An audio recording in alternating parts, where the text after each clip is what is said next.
May dalawang nilalang ang nagkaroon ng relasyon sa pamamagitan ng social media. Bagamat malayo sila sa isa't isa, ay hindi pa talaga sila nagkita ng personal. Pero ganun pa man, ay hindi iyon balakid sa kanila upang makapagdesisyon na magpakasal na pagkatapos ng 10 buwan nilang long distance relationship. Kaya lamang ang mga magulang ng babae ay labis na tumututol dito. Pinayuhan nila ang anak na dalaga na huwag magpadalos-dalos sa kanyang desisyon at kilalanin muna ang buong pagkatao ng kanyang mapapangasawang lalaki. Ngunit hindi nakinig ang dalaga sa kanyang mga magulang dahil mas nanaig ang init ng kanyang pag-ibig sa online boyfriend nito. Nang nagpakasal nga siya sa lalaki ay laking gulat na lamang ng babae sa kanyang natuklasan tungkol dito na ikababago ng kanyang buhay. Sino-sino ba ang magkasintahan na ito? Matatanggap kaya ng mga magulang ng babae ang lalaki? At syempre, ano ang kwento sa likod nito?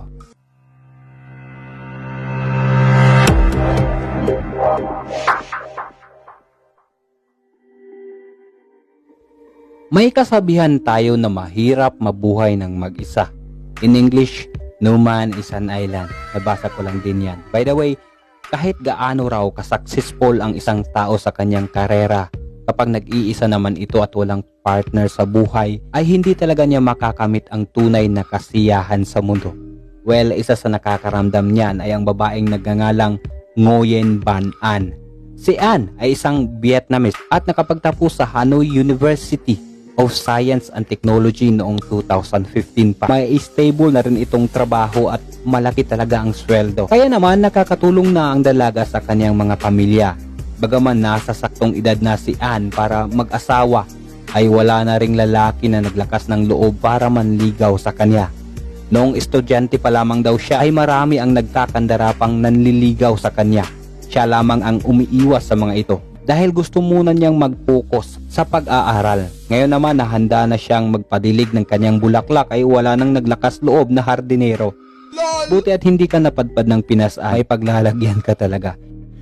Yeah, boy. Ito ngayon ang nararamdaman ng dalaga na kulang sa kanyang buhay. Kumbaga, in BSB, who no boyfriend since birth ang kanyang drama. May 2016, nagsimulang lumiwanag ang buhay pag-ibig kay Ann nang dumaan sa kanyang wall ang isang litrato ng lalaki na kasama ang kanyang iniidolo na artista. Kaya nagmensahe si Ann sa lalaking nag-post at umaasang ipapakilala siya nito sa kanyang idol. Nang ang lalaki na nagngangalang Dang Tuan ay nabasa ang kanyang mensahe, ay agad pinaalam nito sa dalaga na hindi personal na kilala ni Dang ang kanyang iniidolo. Nakapag-picture lang ito one time dahil may show ito sa mall at timing naman na namamasyal si Dang sa mga panahon na iyon. Nadismaya si Ann nang malaman ito pero simula noon, ang pagchat-chat ng dalawa ay hindi na naputol. Marami silang napag-uusapan ng mga topics. Kumbaga nag-i-enjoy ang dalawa kapag nag-uusap through online. Napag-alaman ni Ann na si Dang ay nagtatrabaho at namumuhay sa Russia.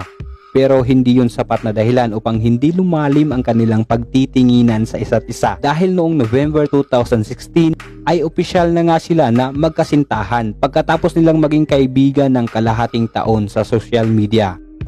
Paglipas ng 10 buwan ng kanilang long distance relationship ay napagdesisyonan na ng dalawa na magkita na sa personal upang magpakasal. Kaya lamang ang mga magulang ng babae ay labis na tumututol dito. Bilang isang magulang, syempre ayaw nilang malagay sa alanganin ang anak nilang dalaga. Marami pa namang scam ngayon sa online kagaya na lamang sa nangyari kay Yusuf sa isa ko pang video. Kung hindi mo pa pala napanood iyon, nasa description lang din ang link nun. Pinayuhan si Ann ng kanyang mga magulang na huwag magpadalos-dalos sa kanyang desisyon na magpakasal agad sa lalaking nakilala niya lang online. At nagbanta pa ang mga ito na hindi sila dadalo kapag ipipilit nito ang kanyang gusto. Pero mas nanaig yata ang nararamdaman ni Ann na sa wakas ay madidiligan na rin ang kanyang natutuyong bulaklak. Oh my God! Lumipad mismo ang dalaga sakay ng eroplano patungong Russia para unang makita ng personal ang lalaking nobyo at ma-finalize ang detalye ng kanilang kasal. Nagulantang ang dalaga sa kanyang natuklasan tungkol sa kanyang fiancé. dahil isa palang milyonaryong negosyante ang kanyang mapapangasawa na si Dang. General manager din ito ng popular fashion international brand. Muntikan na ngang umurong sa kasal ang dalaga dahil sa hindi pagbanggit ng lalaki nito sa kanya. Buti na lang nakapagpaliwanag agad si Dang. Ayon sa lalaki, sinadya niya talagang isekreto ang kanyang kayamanan kay Ann dahil ayaw niyang maapektuhan nito ang takbo ng kanilang relasyon.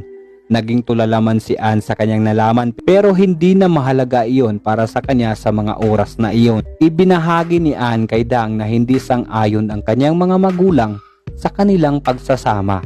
Lingid sa kaalaman ni Ann, lumipad agad si Dang sakay ng kanyang private plane sa araw na iyon mismo patungong Vietnam para patunayan sa mga magulang ng babae na tapat ang intensyon nito sa kanilang anak at hingin na rin ang basbas ng mga ito para sa kasalang magaganap.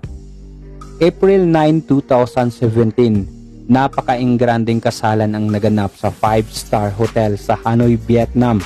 Sa araw ng kasal ay nasurpresa na naman si Ann nang makita na naroon na ang kanyang mga magulang sa araw ng kanyang kasal na nakangiti pa. Kaya hindi na iwasang maluha agad ang babae sa harap ng kanyang asawa na si Dang. Masayang namumuhay ngayon sa kanilang mansyon sa Russia si Ann at Dang. Bagamat nadiligan na rin sa wakas si Ann ay nagbunga nga ito ng 2 supling. Naging viral ang kwento na ito ni Ann at Dang sa social media at maraming artikulo na mababasa mo sa Google tungkol sa kanila. May mga nagsasabi ng mga netizens na maswerte na daw si girl kaya wag sayangin, pero mariin na sinabi ni Nguyen Van An sa kanyang social media na na-inlove siya sa kanyang asawa dahil sa personalidad nito at magpapakasal pa rin siya kay Dang kahit ano pa ang pinansyal na katayuan nito sa buhay. Para sa akin, hindi naman talaga pera ang habol ni Ann sa lalaki. Malalaman mo naman yan sa takbo ng kwento, diba? Sa part naman na sinuway niya ang payo ng kanyang mga magulang ay naging happy naman ang kanyang ending. Pero hindi sa lahat ng pagkakataon ay ganito ang kalalabasan. Kumbaga mas mainam talaga na makinig tayo sa mga payo ng ating mga magulang o mas nakakatanda sa atin para hindi tayo malagay sa alanganin na sitwasyon. Okay. Dito matatapos ang ating Kamata Story at ikakasaya ko kung magsasubscribe kayo sa channel na ito. Mag-iwan na rin ng like bilang suporta sa aking channel. This is Leon Mata, hanggang dito na lang. Salamat.